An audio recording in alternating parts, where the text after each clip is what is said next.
back into order. Our meeting began at 5 o'clock with a joint town board meeting with the town of Clarence board members, and we moved to executive session, and we are now back in session.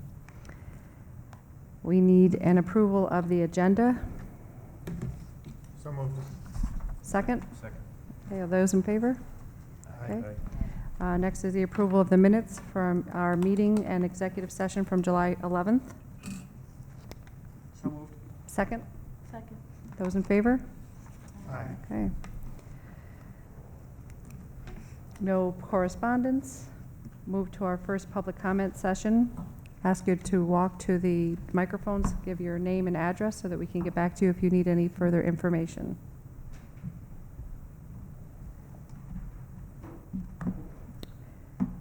There being none, we'll move to the superintendent's report, and we will be getting a capital project update. So I'm asking all board members to go to the first row so we can see the screen.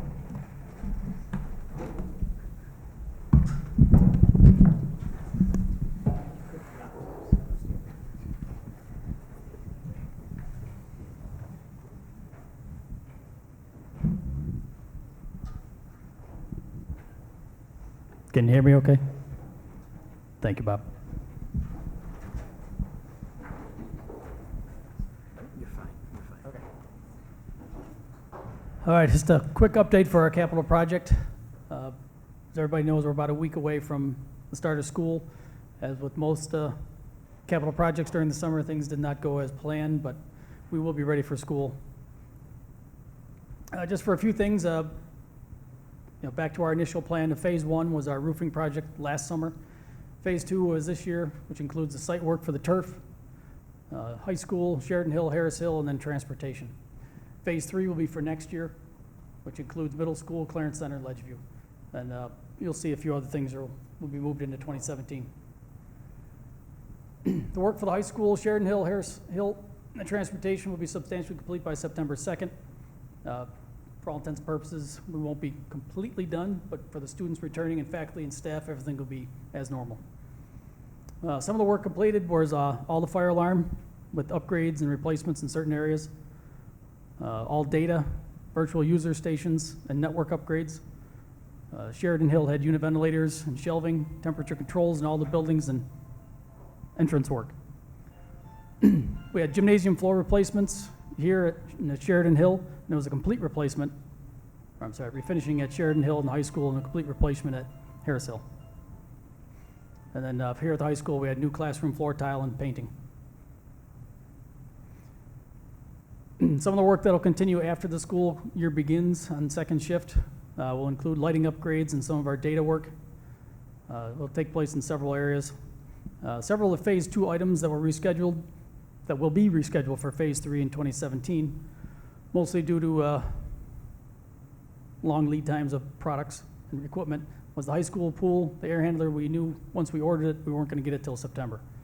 High school main entrance, we would have been working on it this week, so we pushed it for next year. High school elevator, that was another one. We could have worked on some of it. However, we need a fully functional elevator, so we decided to wait till we can get it all done next year. And of course, our site contractor is responsible for not only our turf fields, but also our paving and sidewalks. So their workload was pretty heavy this summer, so we pushed a lot of that to next year. Phase 2, for the turf fields and our parking lot work. The varsity baseball diamond is complete. We're actually using it. Access road repaving will be done by September 2nd. That's the bus access route for most people. The athletic complex football, right now, completion is scheduled for September 26th. That's just before our first home game. We plan it that way. Multi-purpose field right now will be finished by October 31st. And then the parking lots are all for the summer of 2017. Work for the middle school. The Clarence Center in Ledgeview includes a lot of the same topics. A lot of fire alarm upgrades and replacements, data, virtual user stations, network upgrades, a lot more lighting in these buildings. Again, unit ventilators at Clarence Center, a lot of temperature controls as we go from the old pneumatics to digital. Gymnasium floor replacements at the middle school. We'll take out both gymnasiums. Ledgeview will be a complete replacement, and then Clarence Center will be refinish. Actually, that'll be a replacement, sorry. A little bit of both. They have 2 gyms. Then all the paving and sidewalk work associated with those buildings. For the high school, For the varsity baseball diamond, we started out, you can't see very well, it's an old projector, but we started out with the old grass and infield diamond, and now into a full turf field. It's actually very impressive. For the high school, for the 77,000 athletic complex football field, the old one, even the photo before, you could barely see the visiting bleachers, but that's our new one. That's the visiting bleachers on the other side. Just another look. Right now in the black areas, they'll remain black. However, right now we have not installed the all-weather track surface. That's our home bleachers. We'll seat over 1,000 people. The high school new server room, like I said, hats off to Bob and his crew. They did a lot of work. But that was the old server room, kind of not a whole lot there. Doesn't look like much, but there was. This is our new server room. Is it a real server? Yeah, looks like a real one. It's, again, a lot of the work that goes into it you don't see, but like I said, hats off to Bob and his crew. It was a lot of work. For the gym floor at Sheridan Hill, one of the more dramatic changes. If you can see on the right is the old floor finish, which is very dark, and on the left is what they were sanding in progress. And that's actually the new gym floor. We did not change the lights yet, so that's how much it brightened it up. For most of our schedule, this was the phase 2 schedule from when we went to submission to SED, working all our way through to June of this year. And phase 3 will actually begin, we plan on beginning a lot of work in November, but we'll actually start that, like I said, in the second shift for moving forward here in September, October. We'll get as much work done as we can. You know, a lot of contractors are booked already for next summer, so they'll actually start piecemealing things as often as they can, as much as we'll let them. Because next summer will be busy as well. Next June 26th is actually when we'll start, and we'll be substantially complete by September 4th is the contractual date. And November 2017, we're due to be completely closed out, and everybody theoretically final paid. So, stuck. Any questions?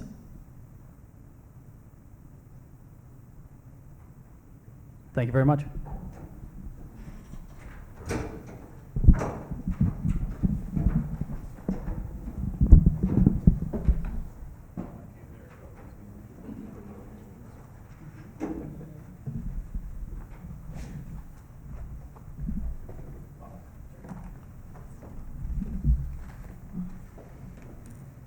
Thank you, Brian and Dan.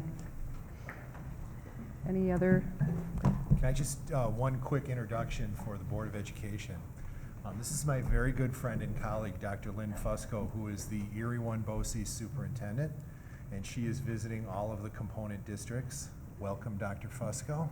Thank you, Dr. Hicks. It's my pleasure to be here tonight. Thank you very much for the time and the introduction. Thank you. Okay, Finance, Mr. Mancuso. Sure, we have a handful of things tonight. The first item, the financial reports, you have your end-of-year closeouts for the 15-16 school year. It's still unaudited, but we did have all the audit field work finished on August 12th, so there aren't any adjustments that have to be on those reports. Just preparing the financial statements. I did want to make note that we did the second borrowing, the largest borrowing for the capital project that Brian talked about. And we borrowed over $28 million at under 1%. It was 0.755%. So certainly we have a great bond rating, and these are one-year notes at this point in time. Nothing's bonded yet. That will probably be a year or two from now. Should I just continue? Oh, yes, please. The next item we have is the free and reduced lunch program. Every year we have to reauthorize our participation in the free and reduced lunch and breakfast program. So that's what the item before you is. The income guidelines hardly increased this year, which is good from the perspective of allowing more people to participate. The third item that we have, probably the most important item that we have this evening, is the approval of the tax levy and the tax rates. At our budget newsletter, we estimated that an average tax rate would be $14.62. It was $14.37 last year, and we're recommending it only go up 10 cents per thousand to $14.47. I put a little chart there just so that you could see the impact on various housing assessments. So for a $100,000 house, it's $10 per year increase. $200,000 house, naturally $20, $300,000 house, $30 increase per year. Well, that's great news. The next item is, we haven't actually formally board approved the district safety plans since a few years ago with the SAVE legislation. But with the new changes and the standardized wording for most of the plans, making sure that everybody uses shelter in place, hold in place, evacuate, lockout, and lock down in the exact same format, we made sure every plan was standardized. The binder is the district-wide plan.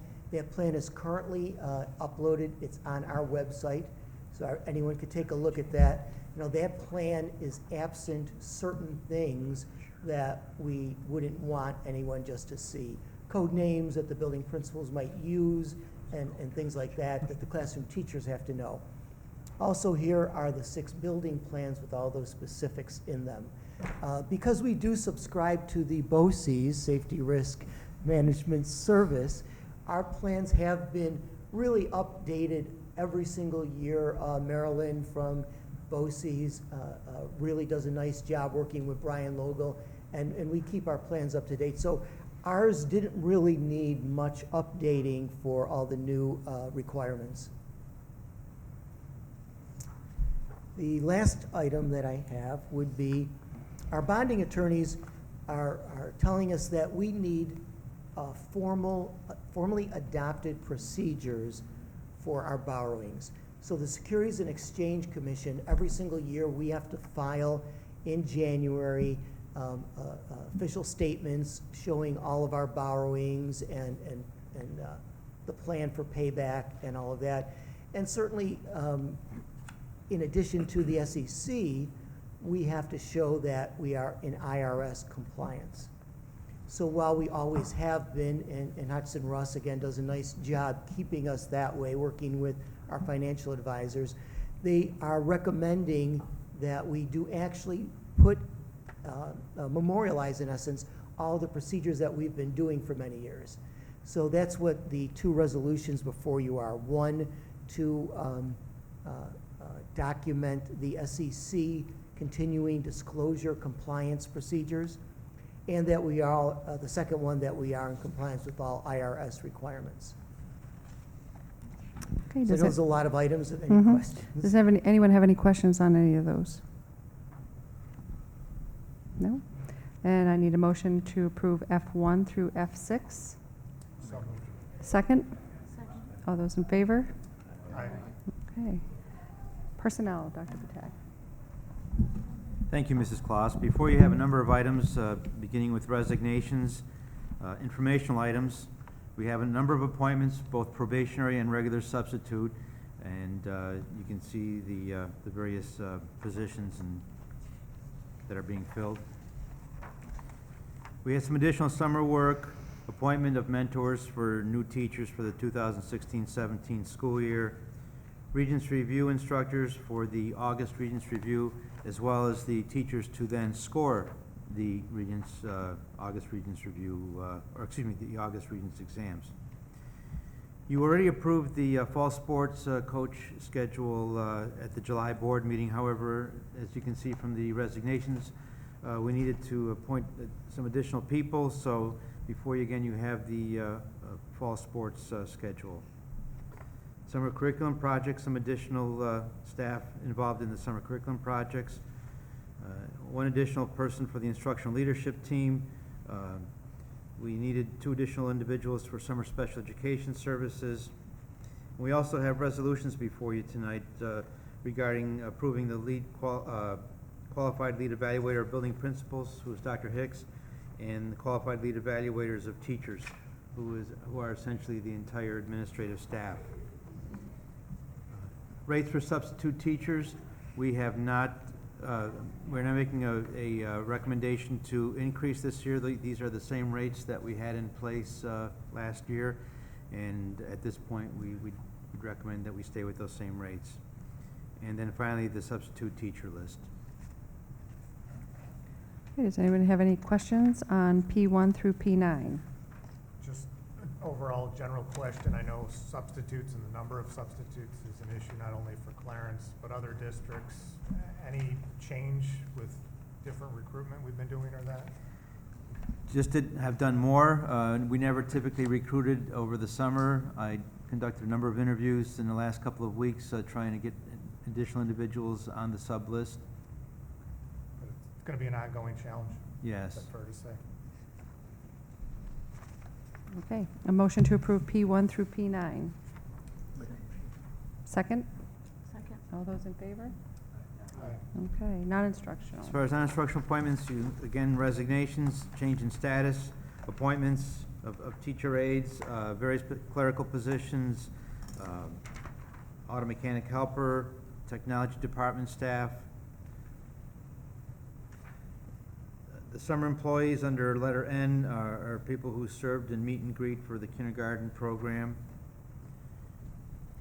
An individual who worked on the TCI program in special education. A couple additional transportation bus attendants, informational items, substitute rate of pay.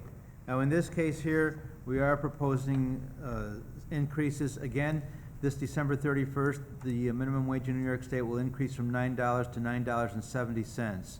And so to keep pace with that, we need to keep adjusting these rates. And most of these are in the 4 to 5%, 6% increase range. The minimum wage, if you take 9 or 9.70, it's about 8% increase. So we're working hard to try and stay ahead of it and stay within budget parameters at the same time. You see a significant increase in the rate of pay for a registered professional nurse. Again, this is extremely low in comparison to what exists out there in the marketplace. So we're trying to slowly increase that sub rate. And then finally, you have all the substitute lists. Okay. Any questions? I'll repeat the same question with regards to teachers. With bus drivers, we've been advertising in front of the buildings and other avenues. Are we comfortable going into the year? We certainly, like you had mentioned too, that we're in the same boat as everybody. That's a very, very tight situation, but we've got everything, we're gonna have everything covered going into it. We did receive at least one person from the commercial Mm-hmm. who came in and joined our team. Good. You'll also notice on this agenda, there is the permanent substitute bus driver position that was established and we filled, so we hope that'll assist. At least that's one less person we'll need, but it is difficult. Thank you. Okay. Okay, a motion to approve P10 through P14. So moved. Second? Second. Those in favor? Aye. Okay. Mrs. Claus, I'd just like to mention that your signature will be required on the 2 documents regarding lead evaluator. Mhm. Okay. Okay, special needs and student activities. We had 67 Committee on Special Education meetings that had yet to be written up and submitted to the board, many of them occurring over the summer. 9 Committee on Preschool Special Education meetings, mostly just new kids into the system. Nothing strange or unusual about any of these recommendations. Okay. Motion to approve S1 and S2. So moved. Second? Second. All those in favor? Aye. Okay. Next, under board development, we're recommending for the board's approval the traditional Clarence Center grade 5 trip to Camp Seneca Lake, which is always one of the highlights of the entire school year. Mhm. So Clarence Center wants to get that approval in quickly, even though it's about a year away.